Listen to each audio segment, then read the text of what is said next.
ngira ngo hano hantu ndabona ari ahantu bize, ariko abasezera baza guca hano kuri uru ruhande bakajya bakata gutya bigendera hariya aho twateguye hari bubere disikuru zijyanye n'ubuzima bwe. Imana ibamugisha cyane.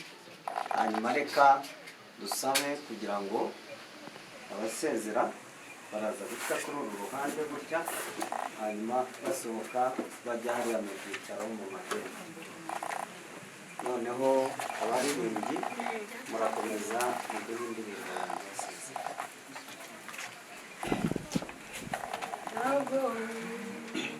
Tugeze umwanya abana abafotora ejo nzabamerewe zajyanye ukayukwibora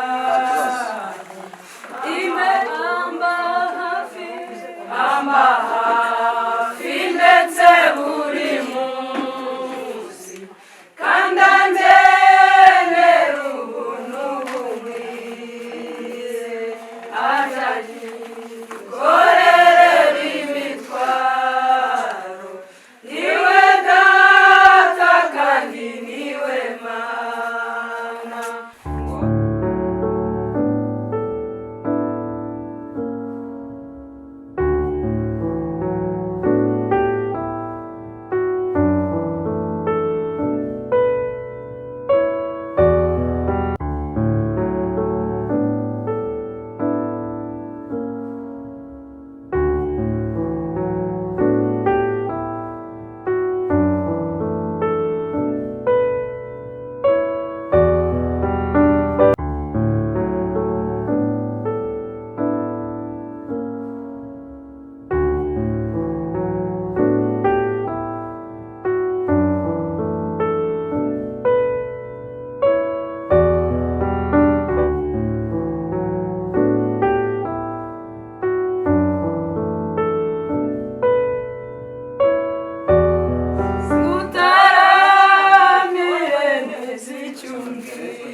No mubikome biriho undamurira amaboko yawe nagakuvuga kugeza igihe uzaza umpa imbaraga kubuntu bwawe kugeza igihe uzaza kunjyana umpa imbaraga kubuntu bwawe kugeza igihe uzaza kunjyana umpa imbaraga kubuntu bwawe kugeza igihe uzaza kunjyana. Nkwiye kujya niganyira nibaza uko ejo nzaba merewe nzajya nibuka yuko ihoraho imenya ibyo byose uko bingana ifite umutima w'urukundo kuko ibintu byinshi bimwiriye umuntu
ijambo ry'Imana riboneka mu bice bitatu by'Abafilipi, hanyuma turasoma umurongo wa 17. uyu murongo uravuga ngo bene data mugere ikirenge mu cyanjye muhuje imitima kandi mwite abakurikiza ingeso zacu izo mufiteho icyitegererezo. hariho benshi bagenda ukundi, abo nababwiye kenshi, nanone ndababwira ndira yuko ari abanzi b'umusaraba wa Kristo. Amaherezo yabo ni ukurimbuka, imana yabo n'inda iratanga ibiteye isoni byabo, bahoza umutima ku by'isi, naho twebweho iwacu ni mu ijuru, niho dutegereje umukiza ko azava ari we mwami Yesu Kristo, uzahindura uyu mubiri gucishwa bugufi kwacu akawushushanya n'umubiri w'ubwiza bwe, kuko afite imbaraga zo kumubashisha kwigandurira byose. Murongo shaka kugira ngo tuganireho gato ni umurongo wa 19 bavuga ngo amaherezo yabo ni ukurimbuka, imana yabo ni inda iratanga ibiteye isoni byabo, ahoza umutima ku by'isi. Turashimira Imana ko mu buzima bw'umukecuru Mukankusi ari ubuzima yarabayemo cyangwa se yabayemo mu myaka Imana yarimutije kuba ari hano ku isi. Ni ubuzima aho namuboneye, ni ubuzima yabayemo ashaka Imana mu zabukuru, ni ubuzima yabayemo yubaha Imana, ni ubuzima yabayemo ashaka kenshi kujya mu nzu y'Imana. Bityo uyu mugabo Pawulo arimo kwandikira Abafilipi yarabihanangirije ababwira amagambo iyo dusomye avuga ati icyaba gikwiriye cyane nuko twagira ingeso nziza muri iyi si. Ndagira ngo duse n'abibukiranya ko nkuko buri gihe cyose tugira abantu duherekeza gutya, iyi si ni icumbi turimo. Byankundira cyane abantu bakubaha ijambo ry'Imana rwose. Ntekereza ko gahunda turimo ari umwanya w'ijambo ry'Imana kuruta ibindi byose.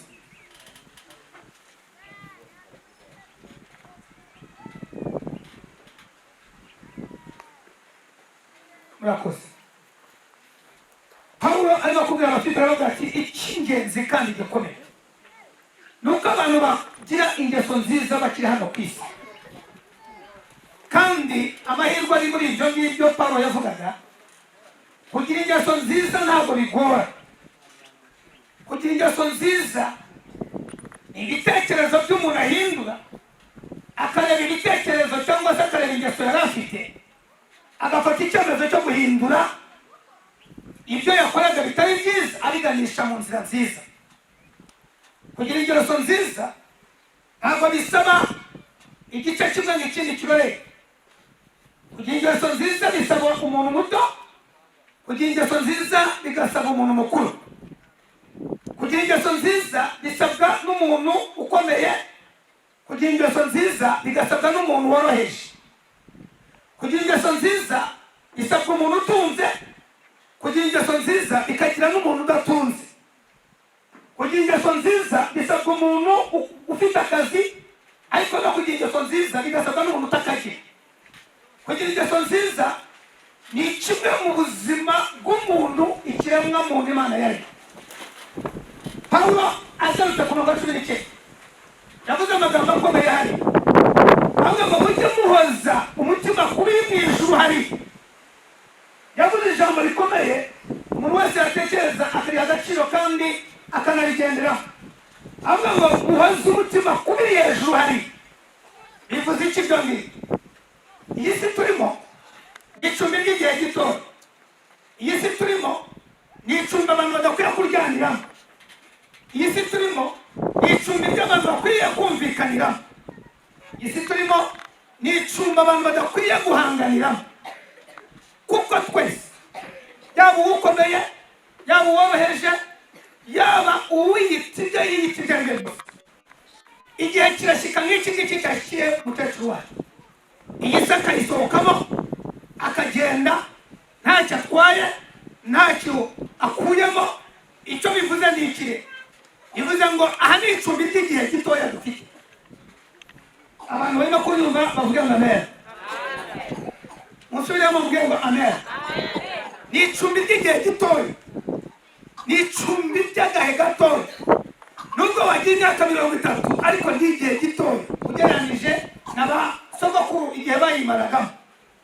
Icyo bivuze ni iki rero? Iyo abantu bari mu icumbi, bari mu gice n'iki ngiki udahatuye, ariko ukaba uri mu icumbi, icyo twebwe twita ngo ni abacumbitsi. Ni ukuvuga ngo ahantu hose waba ucumbitse bigusaba kuhitwara neza kugira ngo icyo wajya kuhakora kigende neza.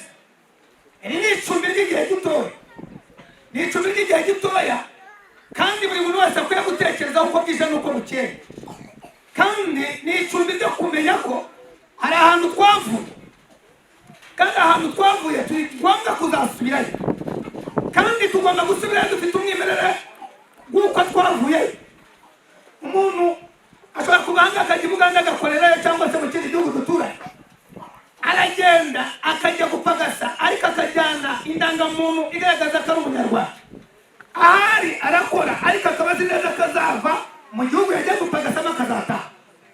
Ntirimuha uburenganzira bwo kuba atari igihugu cyo bagiye gupagasamo gukora ibitari byo. Ntirimusaba kuba ari muri icyo gihugu kwica amategeko y'icyo gihugu.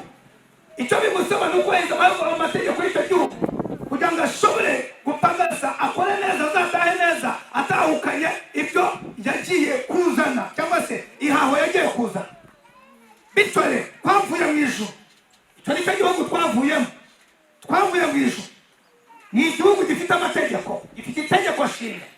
Twavuye mu ijuru tuzanywe no gukunda gukundana kuko Imana ni urukundo hanyuma nayo yaturemeyemo urukundo.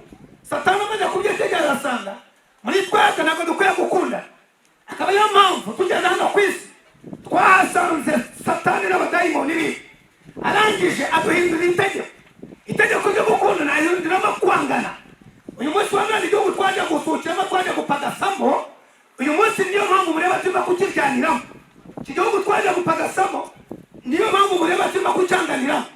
Ariko natangariza abantu bicaye ahangaha kuko nako niba kubwira Mukangusi amagambo twigishije mu rusengero Mukangusi yarayumvishije, kandi niyo mpamvu twaje kumwerekeza nk'umukristo w'itorero. Aya rero niba kuyabwira batwembe twicaye ahangaha, uwo waba uri we wese ndagutangariza yuko njyewe nawe harabura agahe gatoya natwe tutazi ngo karangana gute, ariko ni agahe k'icumbi, ni igihe cyo kuba ducumbitse. Kandi nta mucumbitsi ugomba gukora ibyangwa n'igihugu yacumbitsemo, nta mucumbitsi ugomba kwangiza ibintu, ntabwo umucumbitsi agomba kwitwara nabi aho yagiye gucumbika. Bityo dufite amategeko atugenga yo mu gihugu cyo mu ijuru. Icya mbere nitubona umugisha w'Imana hakabaho gukundana. Ibi ngibi byamaze kuva mu gihugu cy'Abanyarwanda cyangwa se ku isi.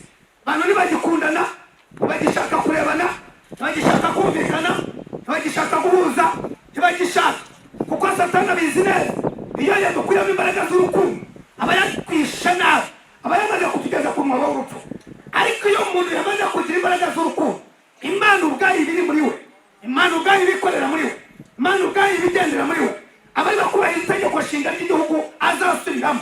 Hano turi mu icumbi bene data, abantu niyo waba ukomeye ntabwo igisobanuro cy'uko ukomeye ari ukwanga cyangwa gutunyagaza bagenzi bawe. Igisobanuro cy'uko ukomeye ni ugukomeza abandi basigaye batari bakomera. Igisobanuro cy'uko ukomeye ni ugufasha abandi batari bakomera. Igisobanuro cy'uko ufite icyo ufite ni ugufasha abandi badafite icyo bafite.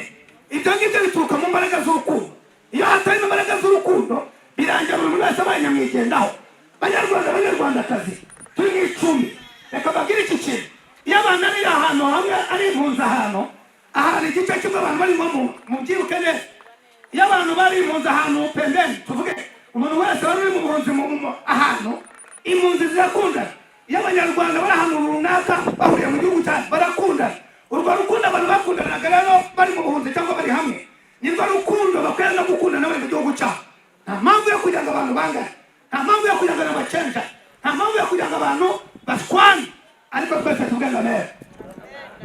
Ariko mwambie ngo amen. Reka mbabwire, nta mpamvu yo gupfa amasambu. Iki gihe cya none abantu bari gupfa gushwana, bashwanira amasambu. Urayishwanira none, ariko ejo uzaba wamaze kuyivamo, uzaba wageze isambu ya nyuma dufite niba rije hari, niba hano ari barije mvuze, nawe irinde ry'iwanyu urariza aho waturutse. Iyo isambu ya nyuma tugira n'iri. Niyo mpamvu bidusaba gukundana kugira ngo dusangire akabisi n'agahiye mu gihe tugifite umwuka wo guhumeka. Tubaze umutima wacu kubiri biri hariya, kubiri mu ijuru hariya, kuruta ibindi ibyo aribyo byose. Twese tuvuge ngo amen. Iyo tugeze mu irimbi hariya hepfo, nta muntu uba ucanga undi. Simbizi niyo makuru abantu bayazi. Iyo tugeze mu irimbi nta muntu uba ucanga undi. Iyo ugeze mu gituro, iyo ugeze mu nzu bakubakiye, nta muntu uba ucanga undi. Umukunda wamwanga, nta mpamvu yo kuvuga ngo utongera kunshira mu mwanya. Ariko yemwe tuvuge ngo haleluya. Nta mwanya yo kongera kumbwira ngo ntuzongere kunshira mu mwanya w'inka, nta mwanya yo kongera kumbwira ngo ntuzongere kunyura mu rugo, nta mwanya yo kongera kumbwira ngo ntuzongere kujya iwanjye. Uba wageze mu mwanya utagomba guhanganiramo n'undi muntu. Niyo utekereza ko uwo mwanya utagomba guhanganiramo n'undi muntu, hariya hepfo ntuzashobora guhangana n'umuntu hano ku isi. Sinzi niba hari icyo turimo kumvikanaho muri iyo gihe. Ndifuza yuko Pawulo aravuga ngo mwirinde ahubwo umutima wanyu uhora kubirira biri hejuru. Mwirinde mutekereze mu bwami bw'Imana. Mwirinde mwitekereze kuri Yesu w'i Nazareti. Mwirinde mutekereze kuri uwo waje kubacungura. Mwirinde kuko umwami Imana azagaruka kuza gutwara itorero, azagaruka gutwara umuntu ku giti cye. Kandi ntugakizwe ntugakizwe nka Butare, ntugakizwe nka Nyirabyare, ntugakizwe nka Nyiraroma. Uzajya ukizwa ku giti cyawe. Nushaka guhimba ingeso uzajya uzihimba ku giti cyawe, kubera yuko wamwakiriye ku giti cyawe. Yewe tuvuge ngo haleluya.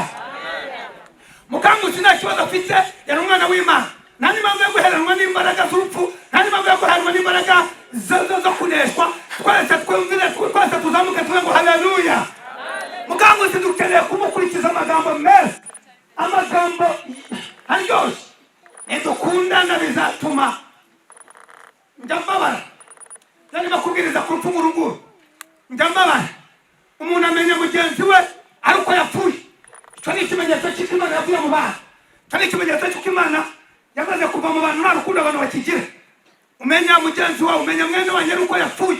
Umenya mwene wanyu uko ari uko ubukwe bwabaye. Umenya mwene wanyu hari icyo umushakaho. Umenya mwene wanyu ndakumwituze. Umenya mwene wanyu uko ushaka kujya kwaka umugabane yemwe bana batoya bakiri batoya. Ukamenya iwanyu uko ushaka umugabane wanyu. Ukamenya ibyo ngibyo ari byo bibajyana. Ariko ndashaka ko urukundo niruhaba tuzumvikana, tuzamenyana, tuzakundana, tuzaba hamwe. Imana izaba muri twe, Imana izagendera muri twe, kandi ubwiza bw'Imana buzabakomeza kuba muri twe. Bityo rero iradusaba ikirere kwiyandikisha muri ino minsi ku itariki 16 z'ukwezi kwa munani kugeza kuri 30 tuzaba turi mu ibarura rusange ry'abaturage mu gihugu cy'u Rwanda. Ibarura rya gatanu. Ibyo birasobanura iki? Niba igihugu gishaka gukora ibarura ry'abaturage bacu, natwe tugomba kugira gute kwiyandikisha umugambi w'Imana. Imana natwe yajya yicaye ikavuga ngo ariko ndarebamo Meri, ndarebamo na Butare, ndarebamo na Nyirambyarire, ndarebamo na Seromba, ndarebamo nawe ukiyandikisha umugambi w'Imana. Kwiyandikisha umugambi w'Imana bigenda bite? Nuko wemera Yesu nk'umukiza wawe, ukamwikiriza, ukamwizera, ubundi akakwandika mu gitabo cy'ubugingo. Ariko twavuze ngo haleluya. Nanone kandi twongere haleluya. Ibi ngibi nitubyumvira, nitubihagararamo, Imana izabana natwe. Ntabwo tuzabana dukenjana bene data. Ntabwo tuzabana dushwana. Pawulo yanditse avuga ngo mu bihe byo mu minsi y'imperuka abantu bazaba bikuru, abantu bazaba bibona, abantu bazaba birarira, abantu bazaba badakunda ababo. Mu birebe hari ababyeyi batagikunda abana babo. Mu birebe bagenzi bacu ntabwo tukibakunda. Kubera iki? Ubuhenebere bwo mu minsi y'imperuka. Amategeko y'ubwami bwacu bwo mu ijuru nta kwemerera kugenda uko ushaka, nta kwemerera gukora ibyo ushaka. Kuko Bibiliya ivuga ngo niba udahoza amaso yawe, niba udahoza ubwenge bwawe mu bwami bw'Imana mu gihugu wavuyemo, amaso yawe arareba ku by'isi. Kandi iyo turi iwacu mu mubiri ntabwo dushobora kunezeza Imana. Iyo turi iwacu mu mubiri ntabwo dushobora gukora ibyo Imana ishaka. Icyadufasha ni ukwakira Yesu nk'umukiza wacu kugira ngo izina ry'Imana ribashe guhabwa icyubahiro. Ntabwo dushobora kumvira Imana, ntabwo dushobora gukunda Imana tudakundanye ubwacu. Nudakunda umukobwa mwavukanye mushiki wawe, nudakunda abantu barimo kurya, ukareba musaza niba mfite abashiki banjye, mwumva iby'iwacu byose nabikuba nkabyiharira nkabirya, ariko abashiki banjye ntibaboneho. Iyi ni ingeso mbi yo kutagira Imana mu buzima bw'abana b'Imana. Icyo bidusaba ni ikintu, biradusaba kugarura agatima. Ibitekerezo byacu bikaba mu bwami bw'Imana. Ibyo dukora byose bikaba mu bwami bw'Imana. Ibyo dushaka byose bikaba mu bwami bw'Imana. Aho dukandagiye twumva ubwami bw'Imana. Wibuka ko uko wakandagira kose, niyo waba uri umudepite, nubwo waba uri minisitire, nubwo waba uri sekretari general, uko byagenda kose dufite iherezo nk'iri ngiri ryo mu kanguzi. Witeka Imana nahimbazwe cyane. Ni ukwibaza ngo ese iri herezo ryanjye ngiye kuzajyamo rizaba rimeze rite? Iyo umuntu akimeze neza, yariye, yanyweye, yaba yaryamye, agashahara kari ku ikofi, abantu ujya kubona ukabona ashaka kwica abantu bose no kubamara. Ariko hari igihe uzaza muri pika. Uyu munsi urashaka kugenda muri plaza, ariko hari igihe bazakuzana muri pika. Oya, nushaka uzagenda no mu ndege bazakuzana nkamukangutse nk'uko wamuzanye, nk'uko nanjye bazanzana. Ariko Yesu yaje kudukiza agahinda ko mu mutima. Yesu yaje kudukiza agahinda ko mu mutima. Yesu wamwizeye umutima wacu ureba ku biri mu ijuru, ntabwo ukireba ibiri ku isi ahangaha. Iyo umuntu yapfuye nk'uko nguko dutangira gutekereza urupfu. Reka mbabwire ko urupfu tugenda, mbabwire ko urupfu ruba hafi yacu. Naho ngaho wicaye urupfu rurahari. Ega mundi matimba abantu bagiye kuzika, umushoferi wazanye baje gushyingura hariya hano hirya mu kirere, aricara gusa mu modoka arindiriye kugira ngo bava gushyingura babaze bongere bagende. Uko yakajyanye mu modoka basanga yumye kare. Ndatangaza ko urupfu rugize rute ruhari. Naho wicaye rugize rute rurahari. Naho tugenda rugize rute rurahari. N'ibyo turya harimo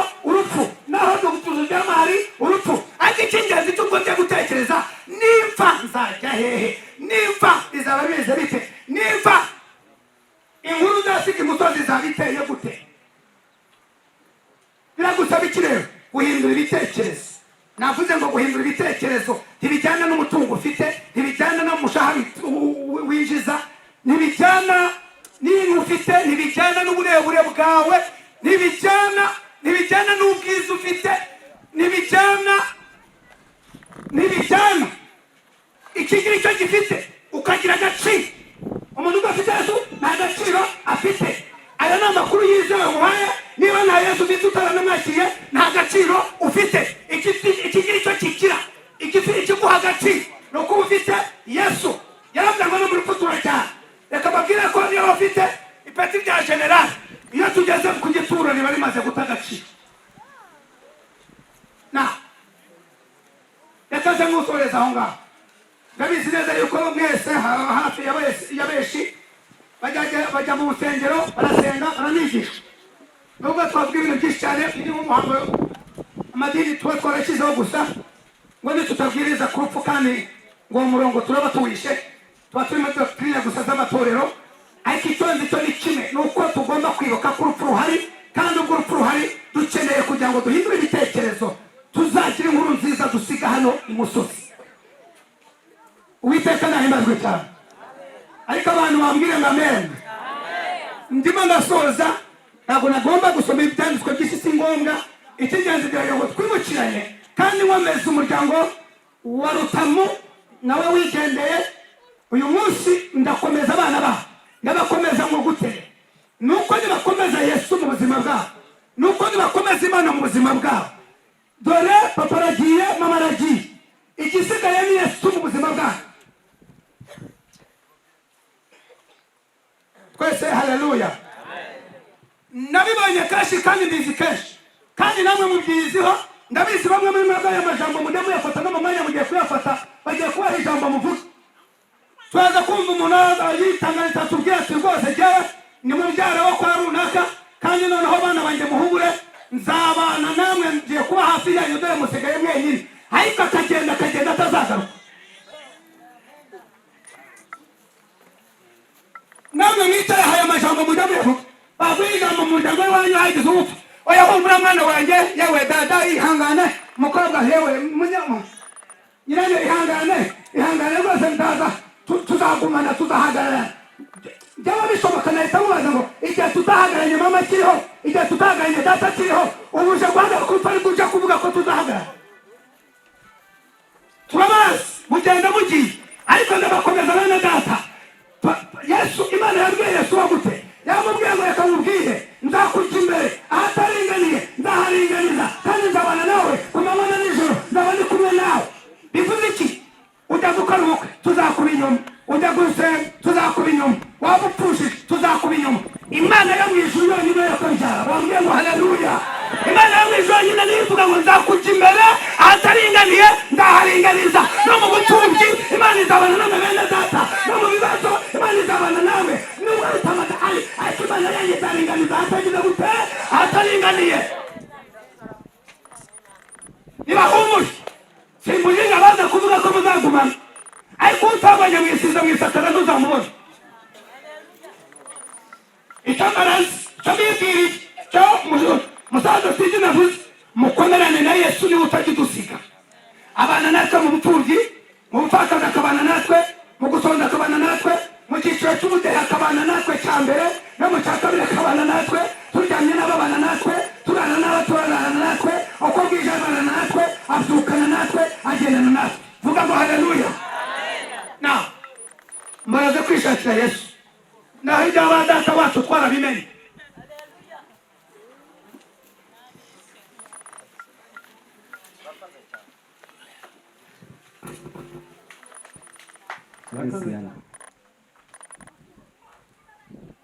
Mukankusi Meresiana yavutse itariki 2 z'ukwezi kwa gatatu.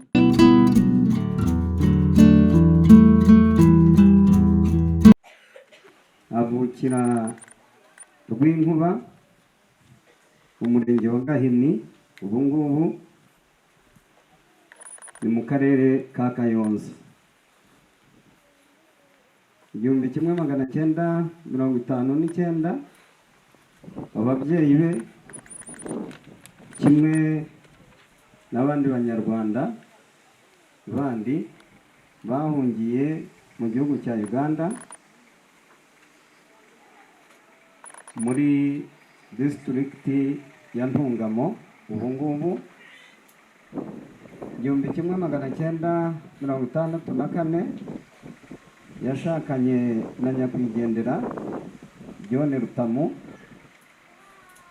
babyarana abana 12, abakobwa 5 n'abahungu 7. Abariho ubu ni 7, abakobwa 5 n'abahungu 2. 1996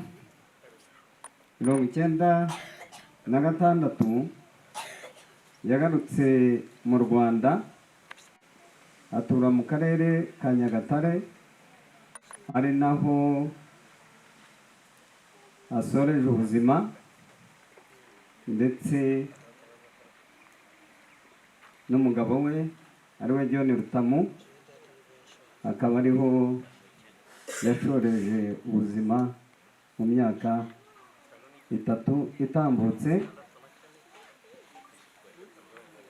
Mukankusi Meresiyana akaba ari imfura ya Rwabanyambo Sirasi na nyirakobwa, avukana n'abandi bana 14, abariho ubu ni abana 10, akaba asize abandi bana bakomoka ku bana be ari bo buzukuru be 20. Uburwayi bwamuhitanye cyangwa se bwamwishe, yafashwe n'uburwayi ku itariki 21 z'uku kwezi kwa 7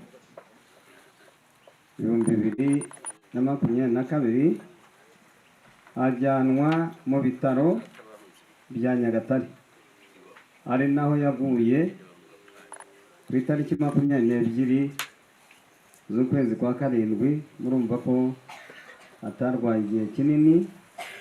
Indwara imwishe akaba ari indwara y'umuvuduko w'amaraso. Ikindi akaba yari umukristo wizeye Yesu Kristo nk'umwami n'umukiza we, akaba yasengeraga mu itorero rye rya UCC United Christian Church. Imana imuhe iruhuko ridashira, tuzahora tumwibuka.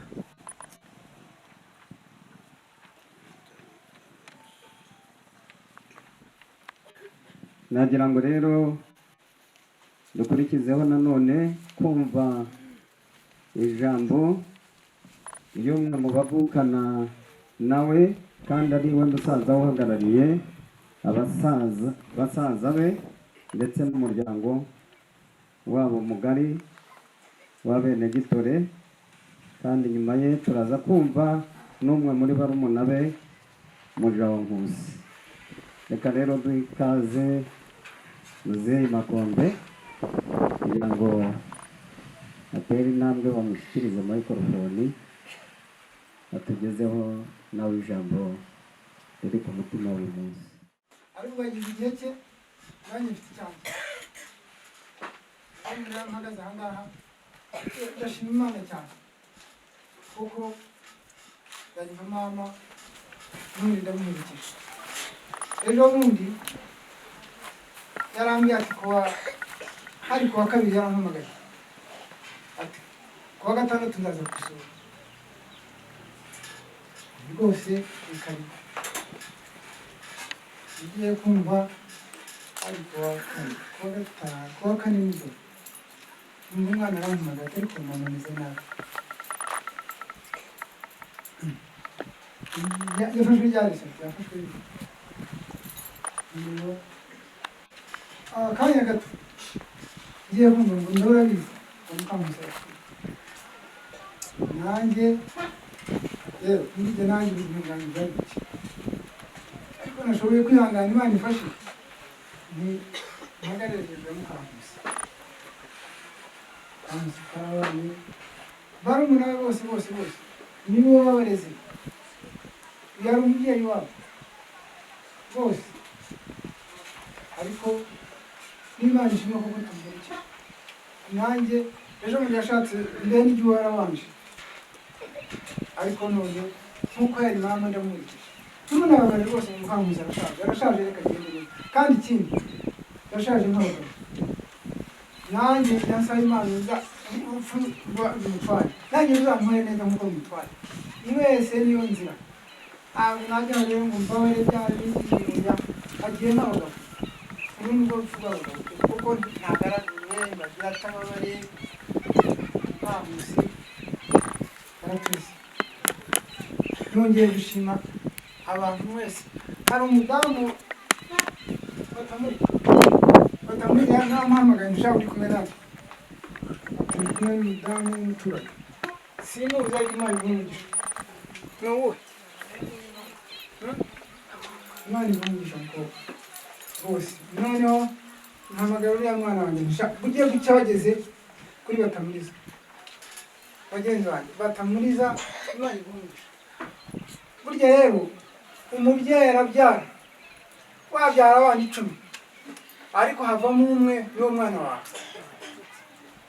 nk'uko umubyeyi ababyara mwese havamo umwe agapfira nyina Imana igumugisha umwana muzima kandi ikindi imiryango yanjye yose bana banjye n'abakuru banjye dore n'abo bamwe barahari ikintu mbasabye uzakundane musura abana ba Mukankusi umupasiteri hari yarigishije ngo yewe bana banjye umubyeyi barashaje ariko nzaba ndi hamwe nawe wa mugani Imana yonyine umuntu ajya akavuga ati yemwe bana dore ibiki tuzabana ubundi koko nk'uko pasiteri yavuze bagahindukana ngaho amusura abandi n'abamusuye n'abana be baransura nanjye ndabasura noneho singiye kwitaka nk'uko pasiteri yavugaga bana banjye tuzabane duhujwe n'Imana imitima yacu reka wenda tugeke ariko Imana izadushoboreze tubane nk'uko twari tubaye imiryango yanjye yose ntibanyibasa baracyariho abashoboye kuza baje abatari baza nabo barashyira ahangaha rero numva ntabwo byinshi kuri Mukankusi nanjye numva tutameze neza Imana muhagarariye bene so nawe uzaguma n'ubwo butwari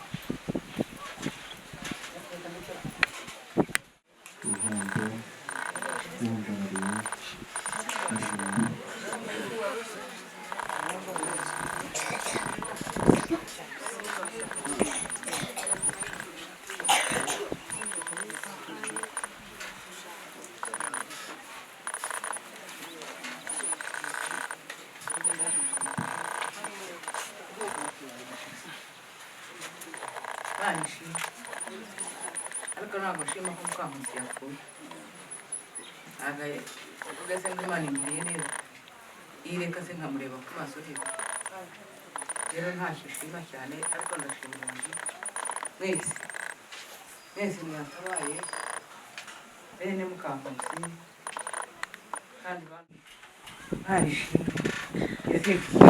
mushime se muvugeho iki naramurwaje navuganye nawe yansezeraho nkaho yarazingira ngo umunsi we yenda gupfira nanjye ndi n'umuntu we ndamukurikira bwa kabiri nishimwe kandi Mukankusi apfuye nk'imfura umuntu utagaraguwe batavuze nibura ngo bamwifurize ngo yiba yaruhukaga umuntu baravuga ngo imfura mbi irakerera ariko imfura nyamfura ikazibuka Mukankusi arabyibutse kuko yari imfura Imana imuhereza umugisha muhe ikiruhuko cyiza Mukankusi niwe mukuru wacu niwe buriza bwa data na mama rero nyuma ya Mukankusi barumuna be muhaguruka n'abasaza igituma akwiriye kugenda akagenda neza, akagenda nta rwanzu, ntahaguruke barumuna ba Mukankusi abasaza be niba bahari bose muhaguruke.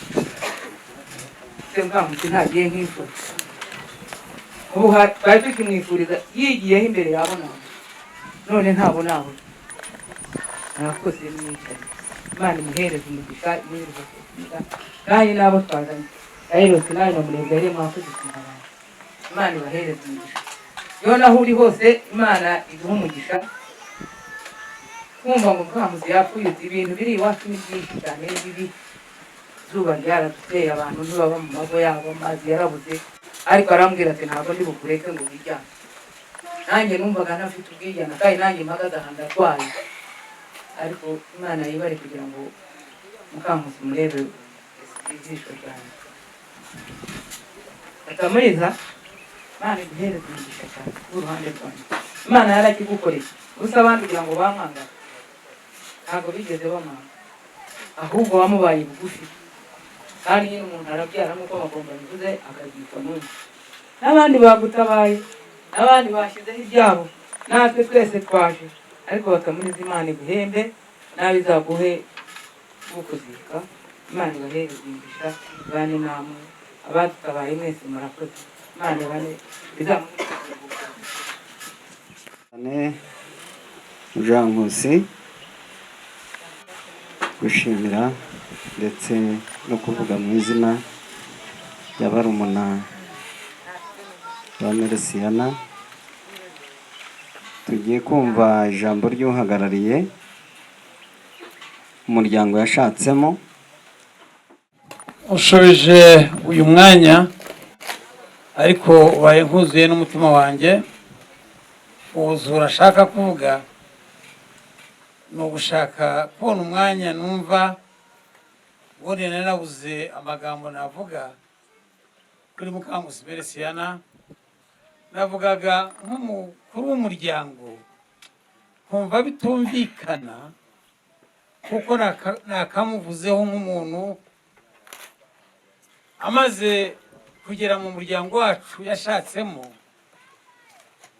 yabaye umugore w'intangarugero.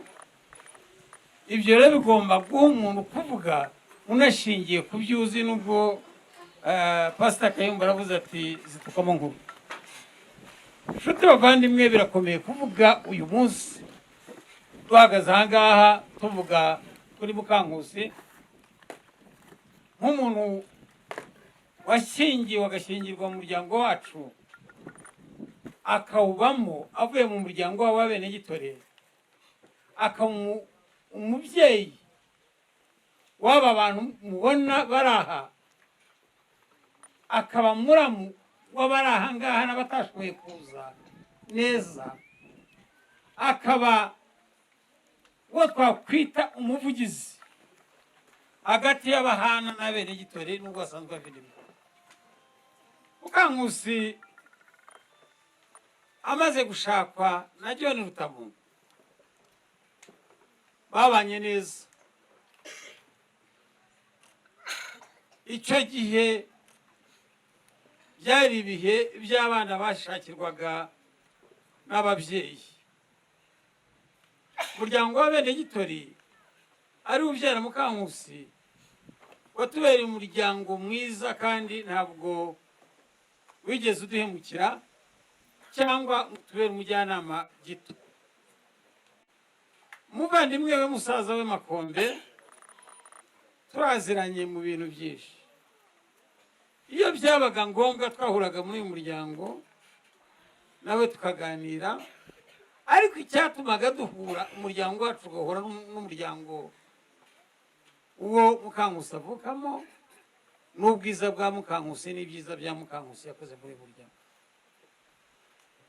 Bana ba Rutamu na Mukankusi, mu izina ry'umuryango mugari wacu, Pastor yavuze ngo tuzababwira ngo tuzabana namwe mu buryo bw'umwuka, ariko ndashaka kubabwira yuko aho Rutamu yabagejeje na Mukankusi abasize abagejeje, muhagarare mu birenge byabo, mubane na buri muntu wese amahoro, imana izabasanga izabarinda ubwo bupfuye. Hanyuma nka muramu wa Mesiyana mboneyeho umwanya wo gushima buri wese wavuye hirya no hino mu gihugu cy'abaturanyi cya Uganda bagasiga ibyabo bakaza kwifatanya natwe. Imana yo mu ijuru ihemba izabahembe. Mboneyeho umwanya wo gushima bavuye mu gihugu, mu Rwanda, i Kigali n'ahandi hirya no hino, mukaza kwifatanya n'umuryango wa John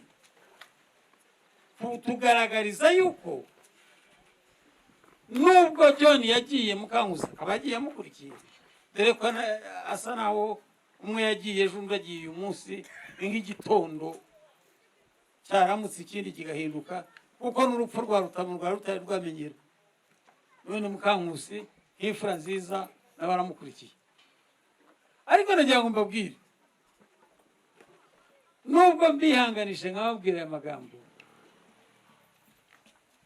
ndashaka kubabwira ko Mukankusi ubupfura bwe n'uwo bupfanye. Aho kwibaza ngo kuki avuga atya abupfanye ate. Umunsi namenyeyeho ko Mukankusi yarwaye, n'uwo munsi namenyeyeho ko yapfuye.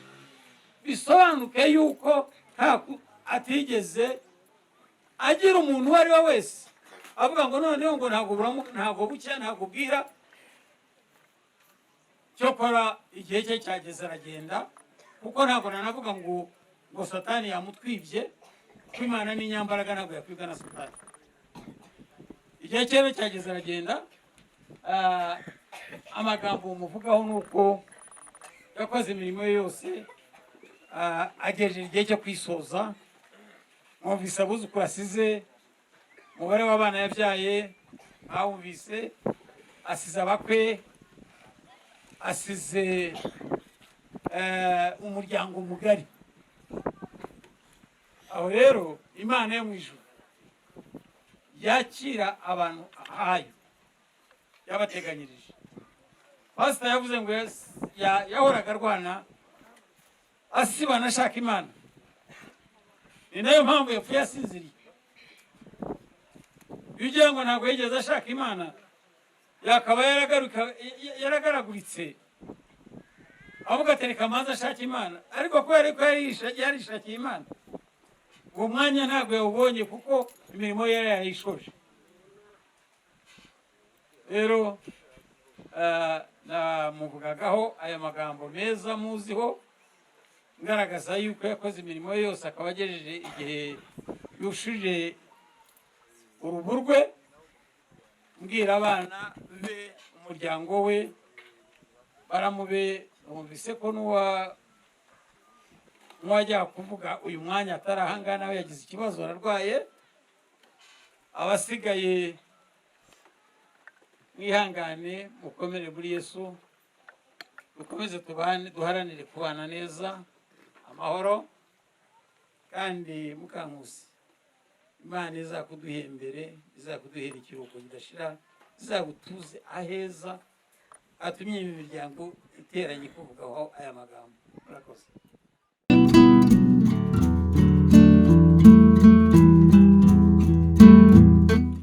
Igendere kuko ntitwakwangaga, watubereye umubyeyi mwiza, none Imana irakwishubije. Igendere amahoro mubyeyi. Ndarata Uwiteka nyir'ibintu n'abantu, iyo yakurinze ukageza iyi myaka yose, nishimwe yo wakabyara, uyihaye ikuzo n'icyubahiro. Yemwe bantu mwese muri aha, sinshima kuko mama yatashye, ahubwo ndashima kuko itamujyanye tukiri impinja. Igendere mama, igendere mama, igendere utuze mu gituza cya sogokuruza Aburahamu. Rwose uramenye ntuhagame, kuko nta mwana wawe ukigwa mu ziko. Na Gihana Fred muto muri twebwe, ubu ni umugabo ufite ijambo.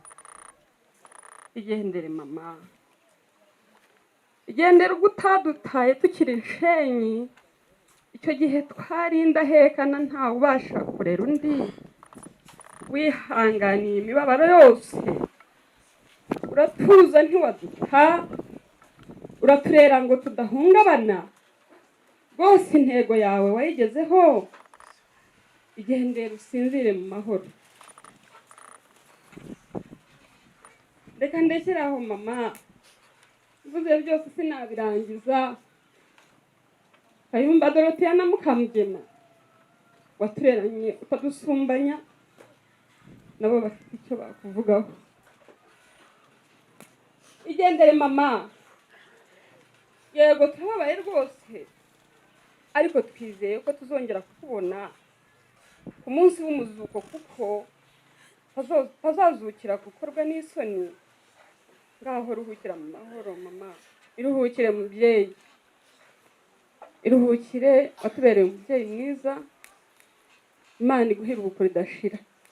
Njyewe uko mundeba aha ngaha, umunsi bambwira ko mama yitabye Imana byari nijoro nari ndimo gusenga, nashatse kugwa muri koma, ariko ngira ijwi mu mutima rimbaza rikajya yongera rikamfasha no gusubiza. Irambwira ati ku bundi ko ndeba uba cyo uzi yuko ijuru rihari.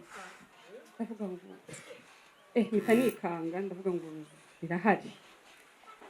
Hanyuma se urabizi ko kuzuka bizabaho? Ndavuga ngo birahari. Hanyuma genda ukora ibyiza, uzabona na mama wawe na. Hanyuma rero nta bintu byinshi bifite byo kuvuga, kuko nabikubiye muri iki gipapuro kugira ngo ntaza kunanirwa wenda kuba navuga.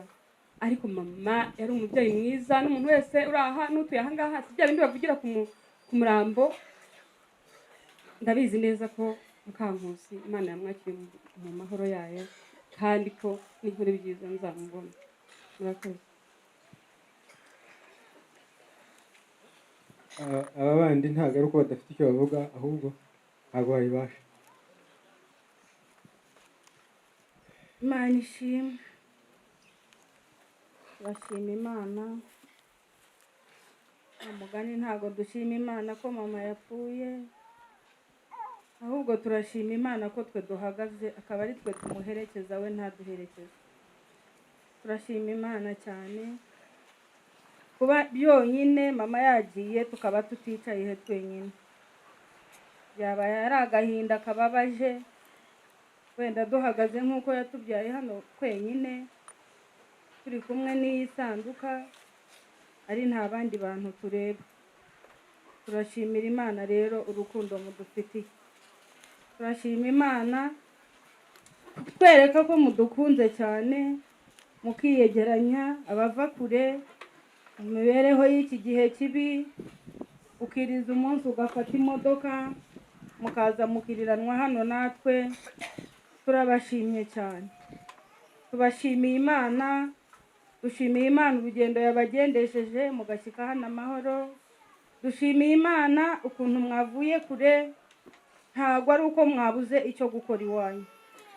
Dushimiye Imana cyane, turabashimye abavandimwe, abo dufite icyo duhuriyeho mu muryango, ab'inshuti zacu, nk'uko duhagaze hano mu bana bangahe ba Rutamu na Mukankusi, buri muntu afitemo uw'inshuti ye. Uko muri aha buri muntu afite icyamuzanye hano ku ruhande ariko. Uhagurukije buri mwe yakubwira ati genda inshuti ya Gasamagera, undi yakubwira ngo ni inshuti ya Mahoro na Nyiraneza. Buri muntu afite inshuti ye hano. N'udafite uwo yita inshuti ye hano ni abavandimwe cyane. None turashima Imana cyane. Mwakoze babyeyi, mwakoze rubyiruko, turabashimye, murakoze. Abavuye i Kigali, abo muri uyu Mutara, turabashimye, murakoze kuza kudufata mu mugongo. Imana ibaha umugisha, yongera ibaha umugisha. Noneho aya masaha ndimo gushima nk'uko Uncle Rwamurenzi yarabivuze, abantu bavuye i Bugande iyo mba, ndabashima cyane. Barimo kumbwira ngo bari mu muhanda, bamwe bari hafi gushika hano ntibaraza, ariko abazanye nanjye baba hano simbabona. Muhagurukeho turebe niba muhazi, mwimuke mwe bare munonga Mukama baho umugisha. Ryabanga nsinzire mbweno bunjunirwe tacyasinda ubwirwa ngo teriko mukama bampera umugisha. Imana ishimwe cyane. Ubu umuryango wa Rutamu ntago tubabaye ngo dusigaye twenyine. Imana niyo nkuru. Umupasiteri yababwiye ngo mutazababeshya ngo turi hafi turabegereye ngo ibiki, ariko ubundi nimwe muvuga ngo umwana mukuru umusiga nawe yisigiriza. Twe ntago turi impfubyi cyane zigwa mu mashyi, tubuza ababyeyi kandi ntago ari twe bitangiriyeho. Uhagurukije abantu bose hano ni impfubyi. Ntushobora kuranirwa kubabara ku munsi utabona so na nyoko, ariko dushyize mu gaciro tukiha Imana ntago tukigwa mu mashyiga, ntawe ukirwaye imvunja. Mbese nicyo nshimira Imana cyane. Noneho nongeyeho ndavuga ngo nukiri muto uwo bita bucura nta kibazo kibi nkwijeje, ndabona ari umugisha. Uvuga uti nagira umugisha gute ntafite data na mama? Twisuganyije nk'uko tungana uku, hari ikibaye kitaragushobokera twagishobora. Ndashima Imana cyane kandekeraho. Imana ibaha umugisha, urwo rukundo rugumeho mudukunze. Abavandimwe bacu ntimuzavuge ngo ko twajyaga tujya hariya se hariyo Rutamu na Mukankusi, none ko badahari tuzajya tujyayo gukora iki? Twebwe nk'ubwacu dusigaye nimwe mujya avuga ngo nyir'umupfu niwe ujya hano. Twe ubwacu dusigaye nitwe tuzajya tugira igihe cyo kuza kwicara hano, nahagera nkakubwira ngo anko ariko naje hahandi hari kwa Rutamu. Niba ubishoboye ukaza ukambona, niba ubishoboye uri umuvandimwe ukaza ukambaza mwana wanjye iyo uba hari ikibazo ugira, mbese ikikunaniye uzajya uzungisha inama. None turabashimiye cyane, mutugirire imbabazi nk'izo mwatugiriye, kandi ndabinginze ndabasabye ababa hafi naba mvuga ngo mba njyenyine kuko iriya ndi Bugande kandi aba babini. Wabona umwana wa Rutamu ari mu ikosa ritari ryo, uri mukuru wa Rutamu nangwa uri murumuna wa Rutamu nangwa uri mushiki, ndabasabye wigenda uvuga ngo do nyina yaragiye na se yaragiye, dore iyo bigiye ni ibicu. Ihangane nk'umubyeyi umuhamagare umubwire ngo hayite ibyo ukoze si byose mbishaka. Wenda umushyiri wawe umunsi wose uhane mu mwanya wo kujya mu muhanda ugafatanya n'abandi. Ise yaragiye na nyina cyabaye igicucu. Ibyo ntabwo ari iby'ababyeyi, nibyo pasiteri yavuga. None ndashima Imana cyane kandekeraho kubakerereza. Imana ibahe umugisha. Abi wacu bari bakiri mu muhanda nibaza ubundi ubwo nabo turababanjirira. Murakoze cyane. murakoze. Hagiye gukurikiraho nita agashiki kanjye kandi n'ubundi ariko mukunda nk'akanya. Hari umuntu bigize kumuvugaho wari uri kumwe nawe umunsi mamaka. Ndatekereza ko ariwe ushobora kugira ikintu yavugaho mu byabereye aho ngaho, hanyuma mushiki wanjye akabona gukongera kuvuga n'amaki.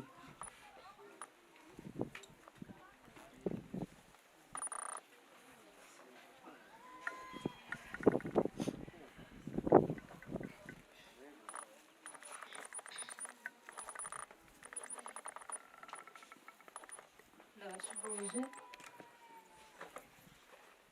bunyorohere ari binkomeye guhagarara mu muryango ungana utya, abantu bangana batya, umuryango w'abahana mvuga uko byagenze. Ariko ikintu nabanje gusaba Imana, naravuze ngo izankomeze yarafite abakobwa benshi, yarafite abahungu, ariko ndabamenyesha ko yaguye mu maboko yanjye. Ntabwo ari uko babaye ibigwari ngo bari kure, kandi ntabwo yarwaye igihe. Jewe hari kuwa kane niranywe nawe mu gitondo ari mu rugo kwa Diane, turaganira nta kibazo yari afite pe.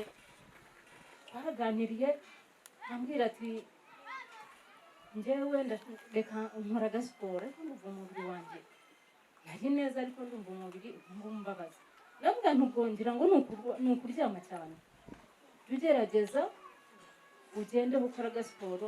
Ni kandi ntari abakecuru ugenda muri Zen Temple ndamubwira nti hari umunsi w'abamama tujye dusenga nzagenza nkwakire tugende hari abakecuru bagenzi bawe ujye usenga kuko yakundaga gusenga pe ntambwe ati nibyo ati ahubwo ati najya no mu nsheke ati nkajya nisengere ntabyo nta kibazo nta mwazuru nta mwamunwa hose ni kimwe umukecuru kwa kane ubwo njye naratashye mama Diane yambwiye ko bagiye kwa muganga mu ma saa 5 bukeye ambabarire namusabye imbabazi Diane yarampamagaye asanga telefone sinyifite umwana ni wari uyifite iyo bavuye ku ishuri rwose bandushya telefone ukayifasha bakaba barayijyanye wagira ufite ugasanga ntuyifite wakana kanje k'agahungu niko kari kayifite karaza karambwira kari kavuye kuri stade muri sport karambwira ati rero mama Gatesi yagushatse misiko ni nyinshi ndavuga mama Gatesi yashatse iki ukora 12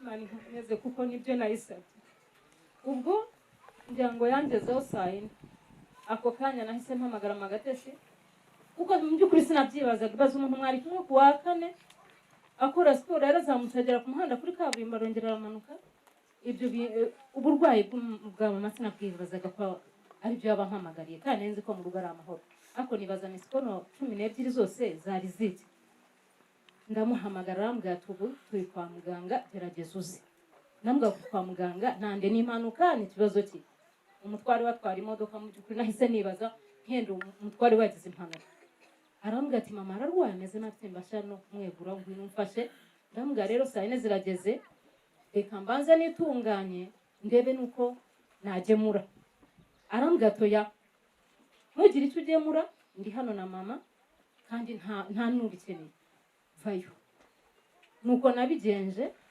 afasha akamoto ndagenda usanga baracyari muri urgence umukecuru namugezeho umukecuru guka turahoberana amugama wabaye iki ati ndaribwa tugumaho gutindaho batubwira ngo hari wenda kuvamo hariya mu ntuza muri clinique kugira ngo twe tujyemo iyo narambwira ati rero mama kiri nturi buva namugama ukuntu umpamagaye utya nje ntiteguye atoya atahubwo genda taha urahasigara igitekerezo cyahise kiza nibuka umusaza ko yaguye hariya ndavuga ubu Diane nibyo yahise yibuka ariko kandi nabona umukecuru ntikibaza ariko ndavuga ngo wenda ko kajemo ndahaha amakoko turazamuka dusasira umukecuru turamuzamura arambwira ati rero ndashaka kuzamuka ngo njye mu rugo byari maze kugira ngo nko masa kumbwira ngo Diana arazamuka amaze kuzamuka umukecuru ariko tumaze kugerayo bamushyira serumu umukecuru agumya ndababara bagashyiraho serumu yihindukiza yakwihindukiza serumu igahagara nkongera ngatunganya nkongera nkamuhinduza noneho nkafata ukuboko ngira muganga ndamubwira muganga uyu mubyeyi ko ababaye cyane arambwira ati rero maze mutera agashinge ko kumumbuza kubabara agashinge arakamutera muri ako kanya ntacyo byatanze bigeza ku kanya ko ndabwa mukecuru ko ndeba barambwira ati ntwara kuri toilette ndamutwara ariko kumutwara simbabwiye ngo yarababaraga we yambwira ko aribwa ngo uvuge ngo wenda yarababaraga bikabije cyane utekereza umukecuru natwaraga gutya akamfata mu bitugu tukagenda tukagerayo amutunganya ngeze aho arambwira ati amaze arambwira ati mpagurutse ndamuhagurutsa agaruka ku gitanda mushyira ku gitanda arongera hashize umwanya arambwira ati nanone ntarakutuwarera ndamutwara ndibaza nti rero kuko ntacyo yakoze arambwira ati se ko nubashaka kutuwarete nagerayo bikanga ndavuga ngo yenda nuko nahagaze hafi ye reka nitazeho ariko muri hafi nigerayo gake umukecuru ariko murebera mu rugi ndavuga ataza kugira ikibazo ariko yari akomeye bwe mbona imwicaje habayo arambwira ati rero atongera umpagurutse, ndamuhagurutsa tugeze arambwira ati ariko ko numva amaguru yanjye nta ntege afite n'amaboko yanjye. Ndamubwira nti impamvu yo kuryama cyane nta maserumu akomeje umaye ni umubiri unaniwe, ariko humura urakira.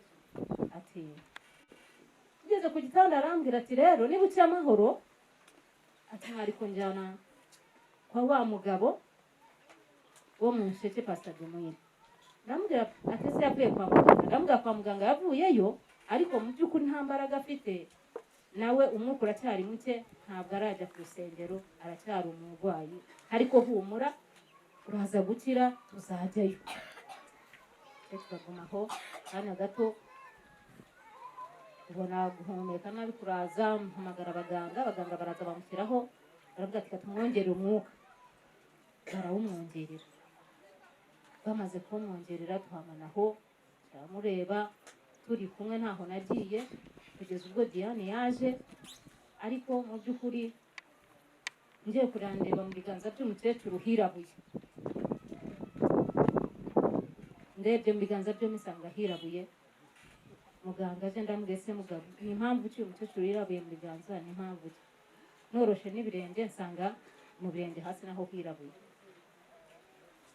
Noneho ubwo aho yari amaze kugera, niba bajyaga kumutera urushinge cyangwa kujya kumushyiramo serumu cyangwa kumutera agashinge, yahitaga agenda. Mu by'ukuri muramubona nubwo yarihanganye. Diane ni intwari pe, Diane uzakomeza ubwo butwari, naragushimye. Nijye twari kumwe, nijye muntu mukuru twari kumwe.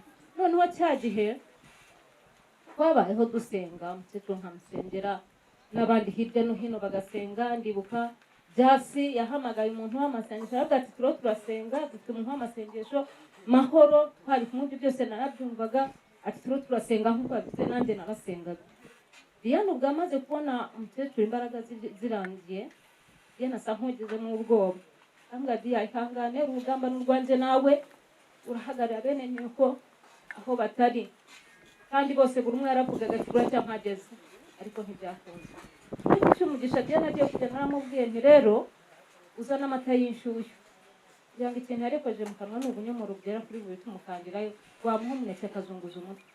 Amata yazanye, umukecuru twaramweguye anywa agakopo gato, ariko ndavuga ngo Imana ishimwe, ubwo nako kagiyeyo. Bakomeje aho, Mana abaganga ntacyo batakoze, n'abimba bahari abaraha, mu by'ukuri narabashimye. Mwagerageje buryo ki mwatabara ubuzima bw'uriya mubyeyi, uko mushoboye mwarabikoze pe. Imana ihemba abagizi ba neza abahembe.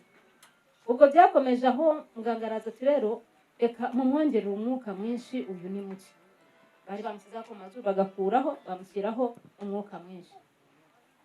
Aho ngaho uko umukecuru yababazwaga n'umubiri, ngiye kubona mbona bigiye bigamanuka. Ngiye muri jye ndibaza ngo yenda ka gashinge bamuteye kagabanya uburibwe niko kagize gatagiye gusinziraho, byibura ariko kubabara. Aho yaryo mugendera, umukecuru bamushyizeho kugeza ubwo n'abaganga twari kumwe, ni ukuri batenze kubyumva. Umukecuru tugiye kubona tubona bigenda bigabanuka, kwa guhumeka nabi.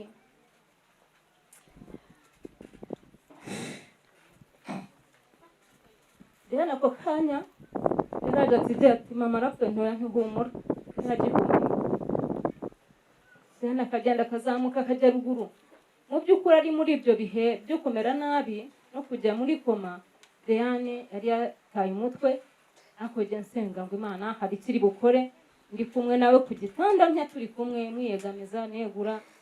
Ariko umukecuru yagiye nk'intwari, yaragaragutse murebege twari kumwe n'umuganga, ubundi akaragiye. Ariko umukecuru ntabwo yigeze andusha pe. Mana yanjye, umukecuru byageze aho ngaho birarangira. Diane yari yagendagenda amuhamagara, ndavuga Diane wivunisha abantu amasengesho. Ariko ubwo narabanze nihingeka ahantu, ndavuga ngo Mana inda yihe gukomera, cyane cyane Diane turi kumwe, umuhe gukomera. Ndamubwira abwira bene nyoko ko birangiye, hanyuma bahindura isengesho nkuko nanjye ndihinduye. Nuko byagenze. Ariko natangajwe n'ikintu kimwe, Diane bwabwo yari afite koko bimaze kugira Imana yaranyuve. Diane arakomera, tuba hamwe dutunganye twari twagombaga gukora. ibyo ntakoze mu mbabarire, nakoze ibyo nshoboye kandi byose nabikoranaga urukundo. Ndagukunda ntabwo mbivugiye nk'uko pasiteri yabivuze. Ibyo nakoze n'ibyo, ibyo nashoboye n'ibyo, ibyo ntakoze nabyo Imana ibimbabarire, ibyo nari nshoboye narabikoze. Murakoze cyane.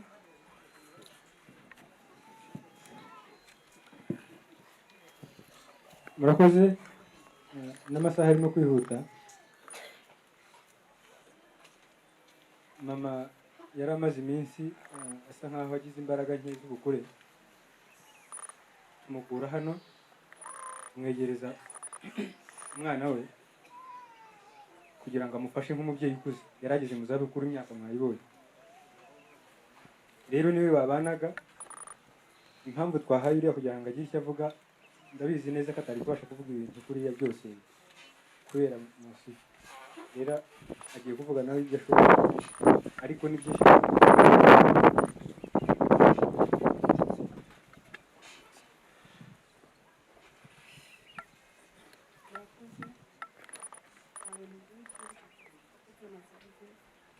Amakuru arabivuze.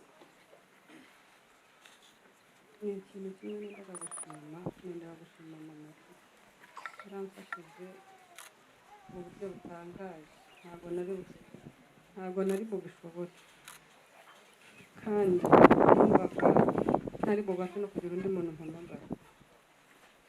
Mama hariho akantu kamwe sa nkaho mushinja, yampemukiye. Naramubwiye nti mama, ubwo urwaye amujyane kwa muganga. Yewe ubinjyana kwa muganga uyu munsi, ati ndabizi iyo ugezeyo wowe unsabira ko banshyiraho serumu kandi ntabishaka. Ndamubwira nti wowe uyu munsi reka tujyeyo turareyo, mu gitondo ndakuzana. Ati hoya winjyana, mfite gahunda yo kujya gusura musaza wanjye. Ndamubwira nti yewe, arambwira ati hoya winjyana kwa muganga, njyewe mfite gahunda yo kujya ndangije. Ndamubwira rero kuwa gatandatu uzisangayo, inzu uzakujyana. Aranyemerera, turagenda tujya kwa muganga.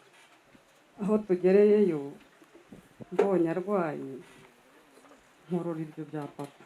Papa yaramfashije, yabaye umuntu mukuru koko ndabibona. Yararwaye akajya ahamagara abana, agifatwa yarabahamagaye bose hatabuze n'umwe, kandi yarwaye umunsi umwe n'igice, ariko bose aho bari bahageze abona gupfa. Mama rero yarambwiraga ngo wikura abandi bana umutima, burije nagira ngo ngiye guhamagara, ati ndagusabiye ntabwo mbabara, urabahamagara mu gitondo babone kuza. Nyuma amaze kuremba nibwo yambajije ngo se wabwiye Jasi ko ndwaye? Iryo jambo ryonyine niryo yashoboye kumbwira, ahera ko araceceka. Kangarukira aho ngaho, ndashaka papa Dota aze hano. Papa Dota yambereye umuntu mwiza, ni umuturanyi wa mama hano, akaba n'umuturanyi wanjye aho ntuye. Hano hari kwa se arahahora, ariko aho atuye niho nanjye ntuye. Yakomeje kuba umuturanyi mwiza. Yamaze kubyumva, umuntu wa mbere nabikiye nkamubwira ngo mama arapfuye, ni madamu we. Mama Scovia ndagusabye ngwino. Scovia ntiyashoboye kuhagera, ariko nakuye telefone ku gutwi. Papa Dota barahageze, araza arahaba. N'abandi baturanyi banjye barahageze, ariko b'abana baraza barahagera. Numva byanyobeye, numva ntafite uko mbigenza. Mama kibi, Imana yo mu ijuru yonyine niyo ireba ibintu wakoze. Uyu mugabo arahagera, ahageze asanga twamaze gutwikira mama, kuko abaganga narabasabye ndababwira ngo ese ko njya numva ko umuntu mukuru yasinziriye hari igihe ajya agaruka, mwabaye muretse mukampa igihe nkareba ko yakongera kwinyeganyeza. barankundiye barabikora, bampa amasaha arenga 3, barabireka baragenda, nsigara nicaye imbere ya mama, nicaranyeho na mama kiri twenyine babiri. Mu masegonda make njya kubona mbona uyu mugabo arahageze. Ahageze asanga tumaze kumukora ibyo bagombaga gukora, njye na mama kiri twarabikoze, tubishoje mbona umugabo arinjiye. Nshima Imana mu mutima, ntangira kwibaza ngo ese nitwe tumuterura turabigenza tuti, kuko nari mbizi ko upfuye ajya muri moroko. Ndangije mbona uyu mugabo arahageze, ngiye kubona nibwira ko abaje bafite akantu ko kumuteruraho ari we wabazanye. Banahageze bananirwa kumuterura, babura uburyo bwo kumuterura. Uyu mukecuru yari afite umubiri mwinshi, ubona afite ibiro, n'abaje kumuterura ubona barananiwe. Ariko ndamushimira ko uyu mugabo, umuntu w'umugabo ni ukuri Imana yo mu ijuru iguhe umugisha, watanze igitekerezo nari numvaga nabuze uko tubigenza, ndabikunda. Umugabo yaravuze ati ni mumuterure ako kantu mu kazinga, yari bananiwe kumucisha ahantu yari ari. Numva ntangiye kugeza se mama bagiye kumukurura barabigenza bati, ariko yatanze igitekerezo mbona birakunze, turamujyana. Imana iramfasha icyo gihe sinarira, kandi mbwira Imana ngo Mana, nagize amahirwe menshi kandi ndashimira n'umutware wanjye. Yaransabye arambwira ati ubu nubwo ababyeyi bawe bari hano nkaba ntabongira, tugiye kuzatura i Butare, niho jyewe muri famiye yanjye. Ndangije ndamubwira se ibyo ndabyumva, ariko ko nta babyeyi bawe dusanga, nkaba mfite ababyeyi naha njyewe abanjye wase tukabegera bakatubera ababyeyi. Arankundira kandi nubwo yari umutware wanjye yabaye musaza wanjye wo hafi. Arankundira turatura, ndabimushimiye nawe niba ahari. Uyu mugabo ndamushimiye nawe ko yaje ako kanya akahagoboka, tujyana aho twagombaga kujyana, naramubonye ndakomera, numva ndakomeye, numva ko no mu rugo ndi busange ibigomba gukorwa byakozwe, kandi twavuye ahantu uri hose. Ni ukuri Imana yo mu ijuru iguhe umugisha. Uyu mva ntabwo wenda nubwo nsumba ntagandusha imyaka myinshi, ariko mu by'ukuri uyu muntu yabaye ahantu hose. Mwebwe mwese wenda abaje uyu munsi, abaje ejo, ahantu hose mwagombaga kuba muri uwo mwanya yarahabaye, kugira ngo umugabo abe umuntu mwiza biba bifite ahantu bita. Ndabashimiye, Imana yo mu ijuru ibahe umugisha. Murakoze.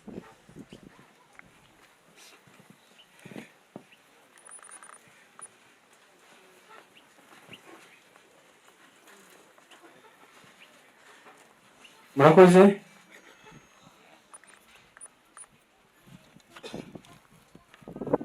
Sinzi rero aho ndi buhere, ariko ndahera aho mbonye, kuko byose ni bimwe.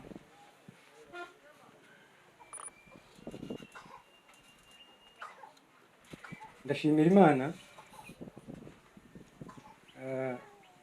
kuko data na mama bashaje turi bakuru. Uretse kwa kundi tuvuga ngo abakirisitu tuvuga ngo Imana ni se w'imfubyi akaba n'umugabo w'abapfakazi, byose by'umuzi. Ubu mu mubiri mama dusigaranye n'uyu.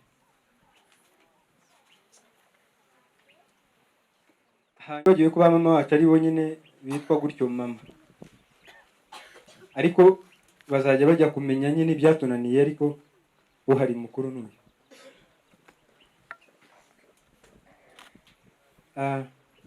Ndavuga ku bintu bike, ariko ndavuga ku rukundo rwa mama.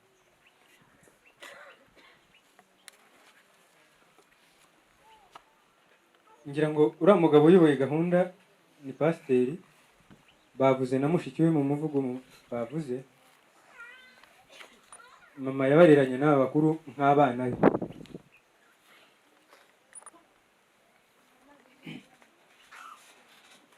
Mama ntabwo yajyaga afata umwana we ari kumwe n'uwundi ngo abafate nk'abana babiri batandukanye.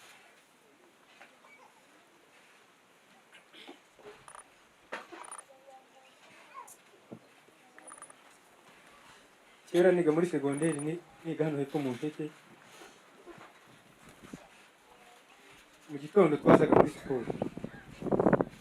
Nyamara nk'abanyeshuri ntabwo twabaga tuje muri siporo gusa, twagira ngo tugere mu rugo tubanze turyeho ibyaraye, tunanywa amata, twongere dusubire mu kigo.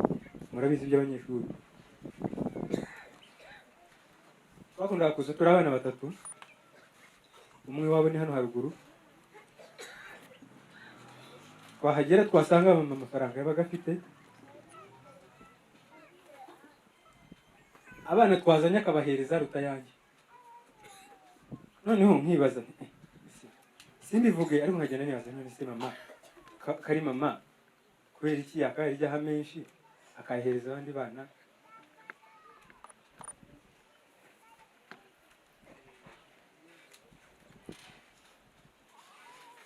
Nkabyibaza, ariko igihe kimwe muri vakansi ngarutse ndabimubaza, aranseka.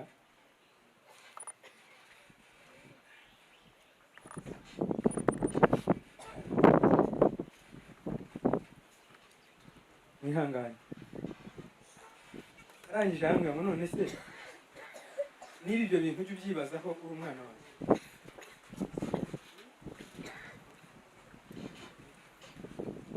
iyo nza kuba ari we menshi bo baba bibaza iki?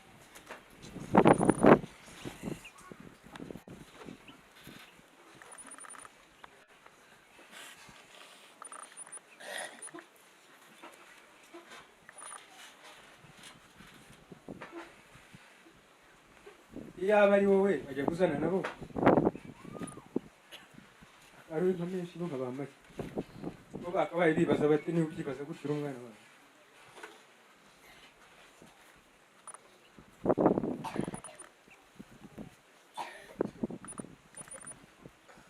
Arangije arambaza ngo none se iyo muri yo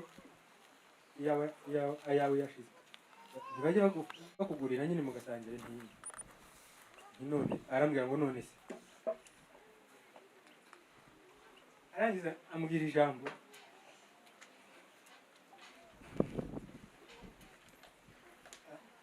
abantu b'inshuti zanjye cyangwa se abo tubana i Kigali bamwe n'abababwiye.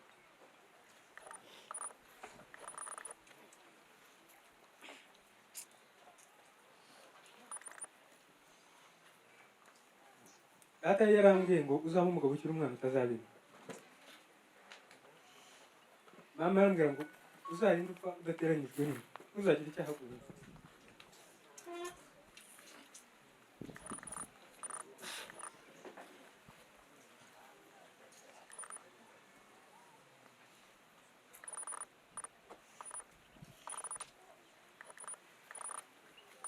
Ndagarukiraho, ako mama yari umuntu mwiza. Noneho tuve kuri ibyo byo mu mutima, n'ibigaragara yari umuntu mwiza kumureba, yagaragaraga neza.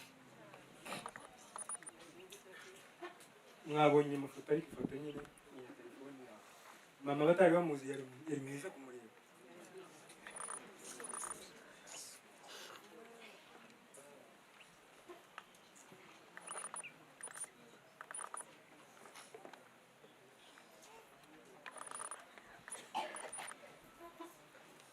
Rero icyo mvuga usoza,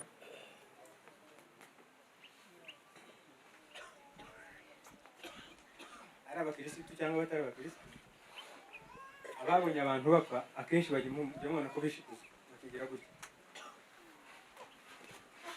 Muri logike z'abantu na bimwe dutekereza ni uko tuzi umuntu ujya heza agenda neza, ubonye ahantu agiye arikanga. Abari bahari apfa no kubyumva turabyumva. Mama yarasinziriye arigendera kugeza aho bibaza ngo ari bubyuke cyangwa yagiye. Yabonaga hagiye. Mama yari umukirisitu, ariko uretse iby'ubukirisitu yari umuntu mwiza. Abari bamuzi barabizi.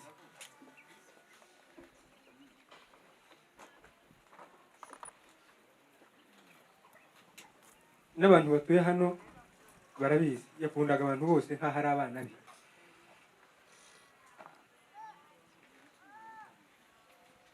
ndabizi ko nidukora neza natwe nidukora neza tukagira imirimo myiza mama tuzamubona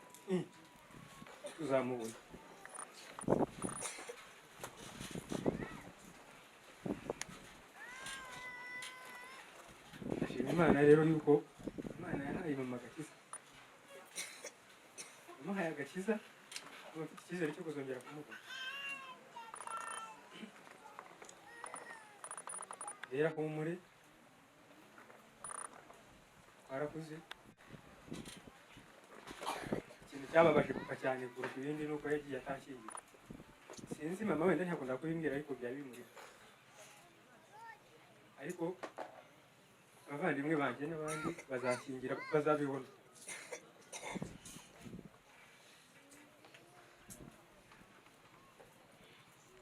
Imana ishimwe rero ngiye gushimira abantu ndashimira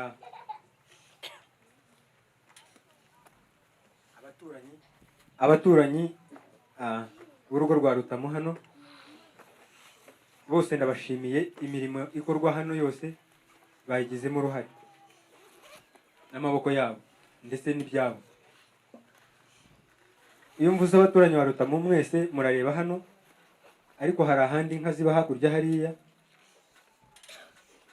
naho hariyo abaturanyi baho nyine bahatuye, nabo ndabashimira cyane cyane, by'umwihariko abagabo babiri Gato na Bashana, ndibaza ko bari hano, ndabashimiye cyane. Njye mbi Kigali, ariko murabizi abashumba, hari uza atazi gukama, hari uza abizi, kandi ubwo umuntu utazi gukama nyine ntabwo bivuze nk'inka ntizizabyara. Ibaza umuntu kugukamira imyaka 2-3, umushumba aza atazi gukama, umuntu akagukamira mu gitondo na nimugoroba, imyaka igashira akamira mama. Nubwo wenda gukoma amashyi rimwe na rimwe mwumva ari ibintu bigoye, ariko nimugera mu rugo muze kuyakoma, muye bakomera abo bagabo babiri.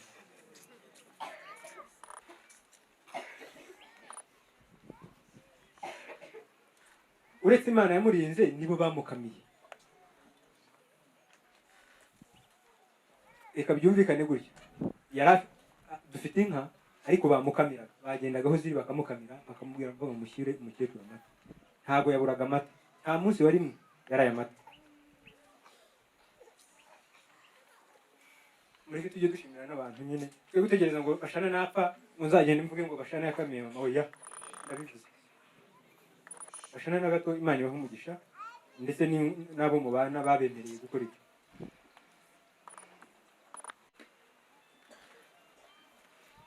Ndashimira umuryango wanjye,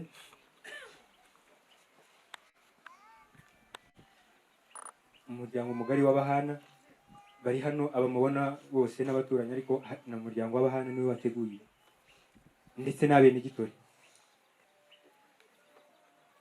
Imana ibahereze umugisha.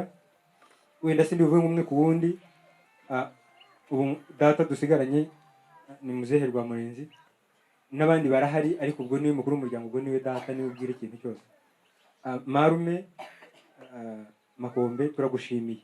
Ararwaye ku rwego mutakumva, ararwaye cyane, ariko kuba ari hano Imana imuhereze umugisha.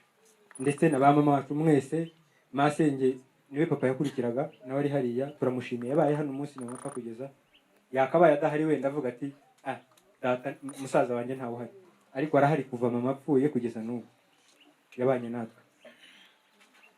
Ntabwo bino bintu nareka kubivuga ntimuze kureba ku masaha.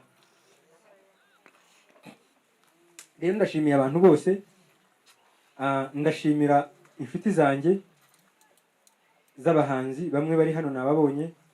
Ndashimira itorero ryanjye nsengeramo rya Zion Temple Kigali, barahari, ndetse nabonye n'umushumba, wenda nibaza kubonera umwanya barawubaha. Imana ibahereze umugisha ko mwantabaye, Imana ibahe umugisha, mwatabaye umuryango wanjye. Njye niyo napfa ejo, ariko mwatabaye mvukana nabo ndetse n'umuryango wanjye. Noneho nshobora kwibagirwa, murabona ko bishoboka, singira abo nshimira, wenda ukaza gutavuga ngo ko nakoze ibi biruta ibyuriya ko atanshimiye. Mwuka byaramwe, mwihangane, ndabashimiye mwese. Uwo nibagiwe izina mu byumve, turabashimiye nk'umuryango wa Rutamu. mu byumba. Baramu banjye bakoze ikintu gikomeye. Niba muzi umuntu kumara hafi icyumweru muri mu rugo mutegereje kuzashyingura, ari uburyo bwo kuba bari kumwe. Iyo tuba twenyine gutya, ubu tuba twararize wenda tukaba twabanye n'abantu, abantu baradusura, inshuti zirahaba, abaharara. Ariko nk'uko mubizi, hari uburyo bw'amafaranga kamivuye gutyo bukora muri ibyo bihe byose. Ari inshuti, ariko ndashimira baramu banjye barahabaye koko mu buryo bwose. Hari uwavaga i Bugande, umugabo wa Murebwayire yavaga i Bugande akaza akirirwa byagera saa 10 agataha i Bugande. Ubwo ntiyageragayo nijoro, bugacya akagaruka. Ndabashimiye bose rero, sinubuye ngo bakoze ibikoni byinshi barabizi. Ibyo bakoze ndabashimiye, Imana ibahereza umugisha. Ndashimira rero nsoreza kushimira ku bavandimwe banjye.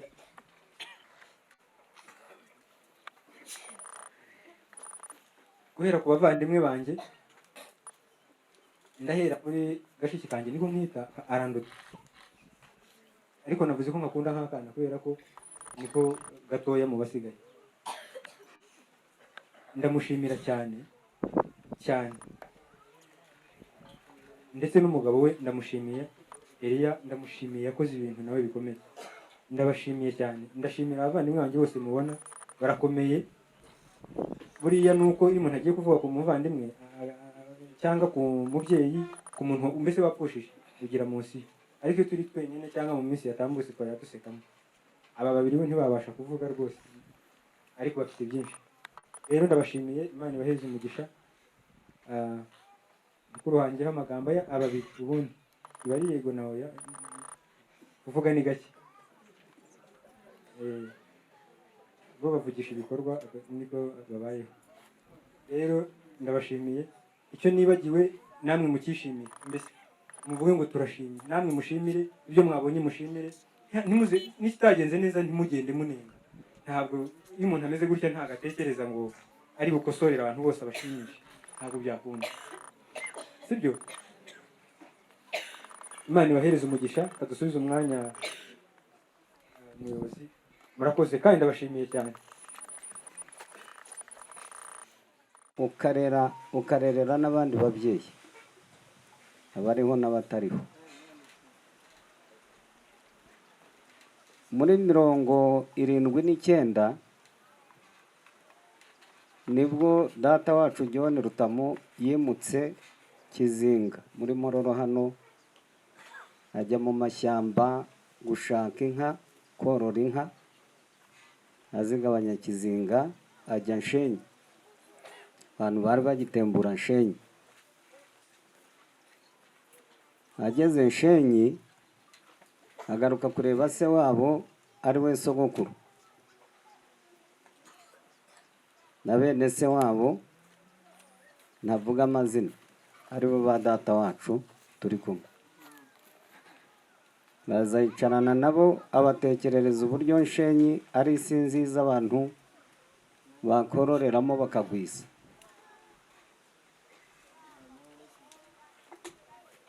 Ndagenda ndabyibuka nari muto, amara icyumweru aragaruka, bimura inka ziragenda. Muri 80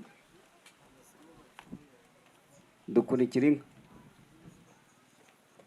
Ariko kubera amateka, icyo gihe twari bato na murumuna wanjye na bashiki banjye, twari abana bato cyane. Ntabwo twari kumwe na mama na data, ntitwari kumwe. Ibyo ndabigira ubwiru, ni amateka nk'uko mu miryango haba amateka. Tugeze Nshenyi, sogokuru nyine yari umusaza n'umukecuru wacu. Ba data wacu bashakaga ubuzima, bari bubatse kandi bagashaka n'ubuzima, bamwe bari Zambarara, ndabyibuka za Nshara. Tubana na Rutamu najyaga ndindira nakora amakosa akandambika akankubita mu cyimbo cya mukuru udahari, nakora ibyiza akanshima.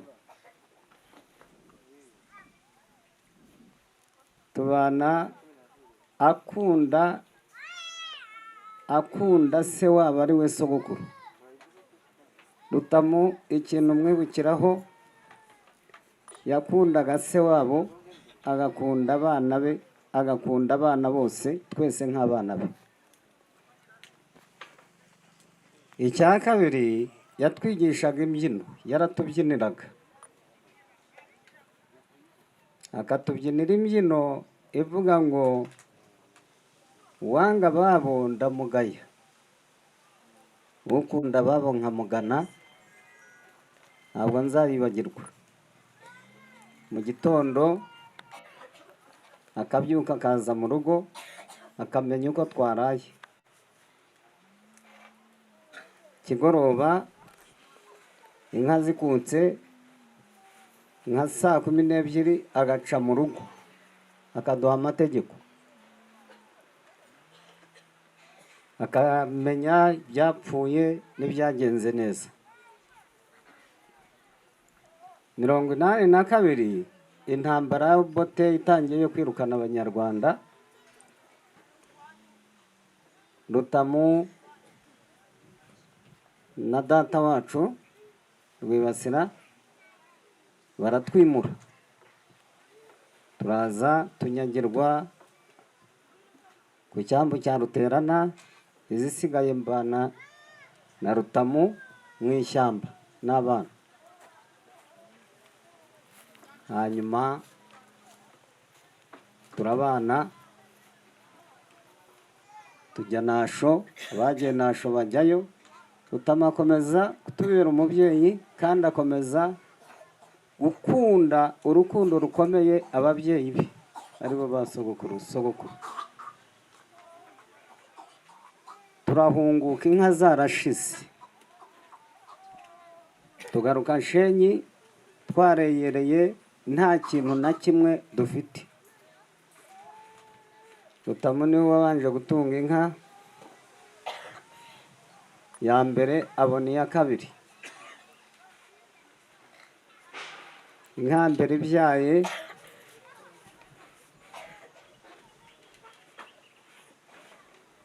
iyo nka tukayisangira, tukayinywa amata twese, tugashyiramo amazi twese.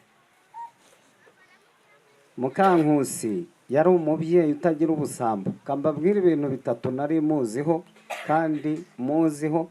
kandi ndashimira Imana ko bitazazimira. Ikintu cya mbere yari imfura, yari umubyeyi w'imfura utabona icyo unenga na gitoya. Icya kabiri, yari umuntu utarobanura ku butoni ku bana. Yadufataga kimwe twese, akatugaburira, akaduha amata, akaduhugura. Kandi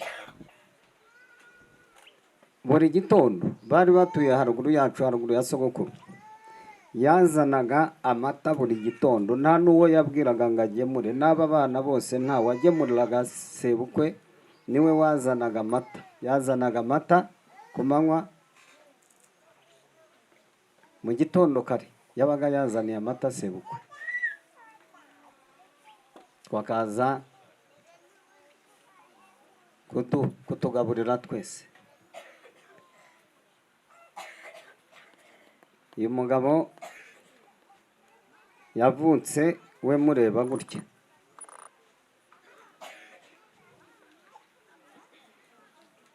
Ari Kadogo. Icyo gihe nari kumwe na Gihana ariwe bebe waguye ku rugamba, na Murebwayire na Kana na bashiki bacu bariya mwabonye. 94, 96 9/5 nabonye ku rupapuro hano ari 9/6 ariko ndabyibuka ni 9/5 itangira turataha tujya iwacu kuri gakondo inka zisigara mu Mutara ariko Rutama tujyana kuri gakondo ya ba sogokuru Nyawera nabwo turagenda dutura mu mazu abiri abangikanye icyo gihe babyitaga kubohoza aba mu nzu ya Ruvunenjangwe natwe tuba mu nzu y'umuhungu we bahungutse aratubwira ati muve mu nzu y'aba bantu dushinge amahema cyangwa twubake ingondana ariko tubise bene amazu ubuganza buratunanira tutamagaruka mu Mutara n'umuryango we ariko akomeza kudukurikirana kudusura Mukankusi akomeza kwita kuri sebukwe akomeza kutwitaho kugeza ubwo yamushajishije n'umukecuru wanjye ndabashimira cyane agaruka inahashoje urugamba rwe neza none turashimira Imana ko twaherekeje umubyeyi wacu John neza mu cyubahiro cye turashimira Imana ko duherekeje umubyeyi wacu neza mu mutekano mu cyubahiro cye turashimira Imana ko tutababanjirijeyo twese ngo ahari none habe havugwa indi nkuru rero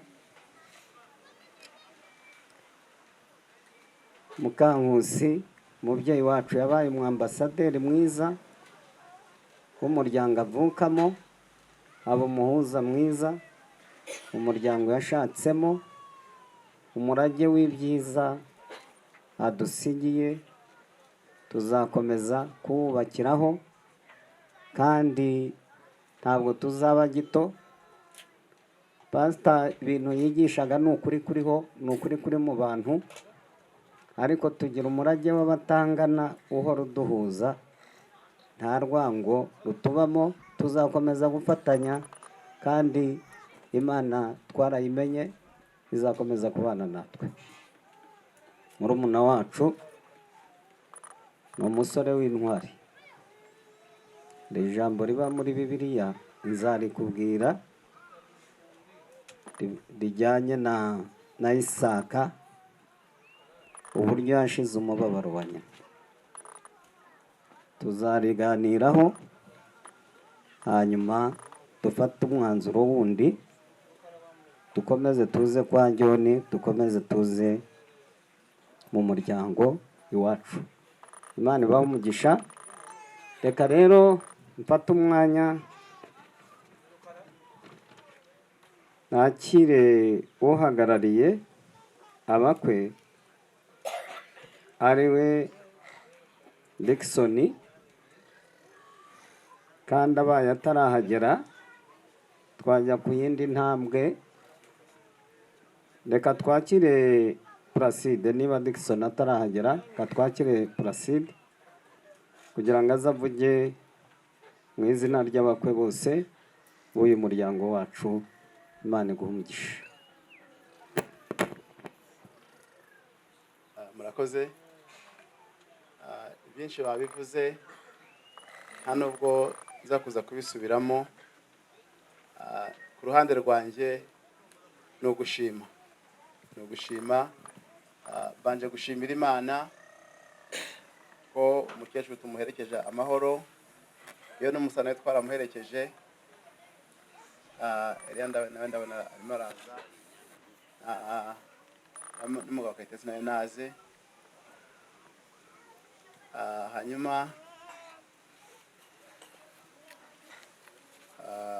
umugabo murebwa atari hafi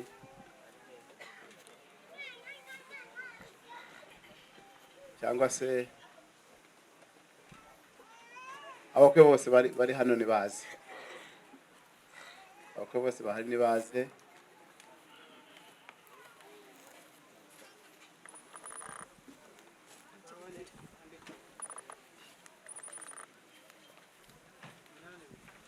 murakoze kwari ugushima turashima Imana cyane ko umusaza twamuherekeje amahoro n'umukecuru turamuherekeje. Igishimishije si uko umuntu aba apfuye, ahubwo ni uko tuba tubaherekeje kandi tukabaherekeza twese bivuye ku mitima yacu kandi tugitahiriza umugozi umwe. Rero ntabwo cyangwa se uko Bibiliya ibivuga, iravuga ngo umuntu wese wabyawe n'umugore arama igihe gito kandi cyuzuyemo umubabaro. Rero mu mibereho ye y'ubuzima bwa mabukwe na data bukwe, iyo nzi niyo ntazi, birashoboka ko habayemo iminsi y'umubabaro, ariko muri iyo minsi yose Imana yakomeje kumuba hafi. Hari ikintu bavuze gikomeye cyane nanjye numva nashimangira cyane, nuko uyu mubyeyi yagiraga urukundo rwinshi, yagiraga urukundo kandi yagiraga ubujyanama ndetse n'amagambo makeya. Ijambo rimwe yabaga avuze byasobanuraga byinshi. Ntabwo nza kumuvugaho cyane, ariko numva nashimira mwebwe mwese. Ndashimira baramu banjye, ubwo navuka n'umugore wanjye, hereye kuri Kirabo, Batamuriza, Kayitesi. Ndabashimira mwese. Ndashimira abantu batuye mu mpande zitandukanye. Hari abo twabanye hano kuva ikiciro kwitaba Imana, Imana ibaha umugisha. Hari abaturutse mu mpande zitandukanye, abaturutse Uganda, namwe turabashimira. Abantu bo kuri uyu mudugudu turabashimira cyane, ariko by'umwihariko ndashimira Eliya, twarabanye cyane mu minsi yose, yagize neza. Imana iguha umugisha. Rero reka twe gutwara umwanya, icyo dufite ku mutima ni ukubashimira mwese, ni ukubashimira ubwitange mwagize, ariko cyane cyane Batamuriza wabaye hafi y'umukecuru mu burwayi bwe. Batamuriza, Imana iguha umugisha. Murakoze.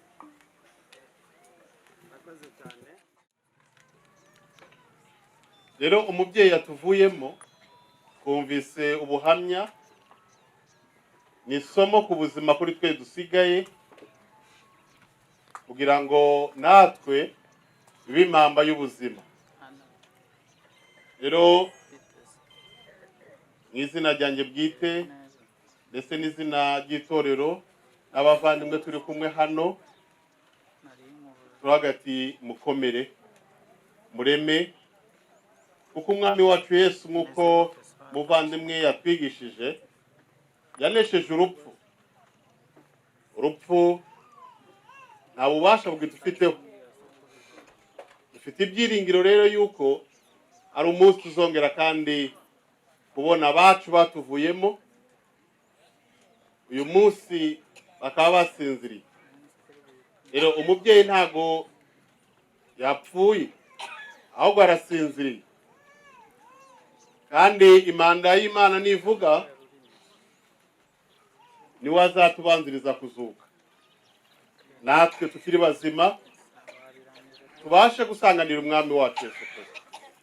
Niyo mpamvu ijambo ry'Imana ritubwira mu Batesalonika kugira ngo tumaranishe umubabaro, tubwirana aya magambo yo guhumurizanya, yo gukomera, tudaherana n'umubabaro w'urupfu, kuko umwami wacu Yesu Kristo yanesheje urupfu. Rero turamubwira Fred ndetse n'abavandimwe mwese mukomere,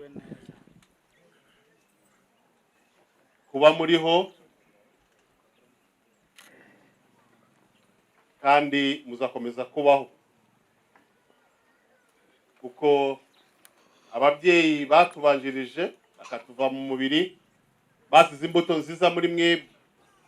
Uko Fred yabivuze, ni byiza gushima umuntu akiriho. Fred twaje kumutabara ndetse no gutabara umuryango muri rusange. Twumvise amateka y'umubyeyi yatugaragarije icyo tujya tubonamo Fred. Fred ni umukozi w'Imana mu rwego nawe atarashinga urugo nk'uko ababyeyi bagiye bafite umubabaro n'agahinda, ariko turerera abana mu rusengero, yita ku bana, aracyari umusore ariko yita ku bana. Abana bajya muri interna akabakurikirana, abana iyo bataje muri Sunday school akatubaza uki umwana ataje, mu biruhuko akabahamagara akabigisha, kandi aracyari umusore. Nuko abikomora ku mubyeyi, ku mbuto y'urukundo. Rero ni isomo kuri twebwe abasigaye, kuko umwana w'umuntu tugira intege nkeya yo kwibagirwa. Dushobora ibintu byinshi cyane, kuko ntabwo dushobora byose kuko tutari Imana. Imana yadukunze cyane, ndabwira gato kugira ngo tube nk'Imana, ariko tugire tumana dutoye. Rero dushobora byinshi, ariko tugira intege nkeya. Nabonye amateka maze muri iyi si, tugira intege nkeya yo kwibagirwa. Ariko umwanya nk'uyu duherekeje umubiri w'umubyeyi kugira ngo asubire mu mwanya we wa nyuma, mu mwanya uri imbere, uko ijambo ry'Imana bivuga, igitaka cyavuye umubiri wavuye mu gitaka uzasubira mu gitaka. Ariko we ntabwo ari hano, roho yiwe yamaze kugera muri paradizo. Ariko biduha isomo twe dusigaye, biduha isomo, ari ryo bwandimo ndavuga, ari natwe twese turimo turategera amatwi twumva ubu buhamya. Natugira umutima w'urukundo, tugira umutima n'indangagaciro za gikristo, tugira ubuhamya bwiza. Uwo Kristo yaravuze ngo ntabwo bazabamenyera mu byo muvuga, bazabamenyera ku mbuto mwera. Kandi izo mbuto niyo mirimo myiza y'abera izabaherekeza nyuma y'urupfu. Twese naha tuzanyura, ariko ikibazo twese tuzanyura mu iki? Icyo ndangiriza, uko gupfa tuzapfa, ariko ikizaduherekeza nyuma y'urupfu ni iki? Nicyo twese twakwitekerezaho. Rero ndangiza nkomereza umuryango ndetse n'inshuti n'abavandimwe n'abaturanyi, tubuze intwari, ariko turacyafite intwari zavuye kuri we, kugira ngo natwe ubutwari tubukomeze, kugira ngo natwe tuzasoze uru rugendo amahoro, kugira ngo nyuma yacu natwe bazavuga ibigwi byacu. Rero amahoro no guhumurizwa bitangwa n'umwuka wera bikomeze byuzura imitima yanyu, kugira ngo murushize kurema ko hari umunsi umwe imanda y'Imana izavuga, tukongera kandi tukabona abacu batuvuyemo badutanze imbere. Imana ikomeze ibane natwe. Urakoze cyane.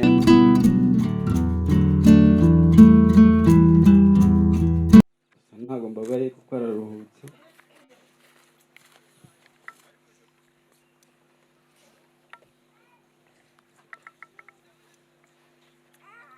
Mama yakoraga icyo ashoboye cyose kugira ngo abone nishimye.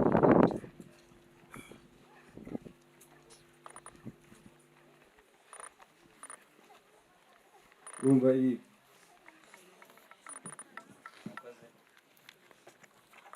Nje kubashimira mwese kuzitange mwagize guherekeza umubyeyi wacu.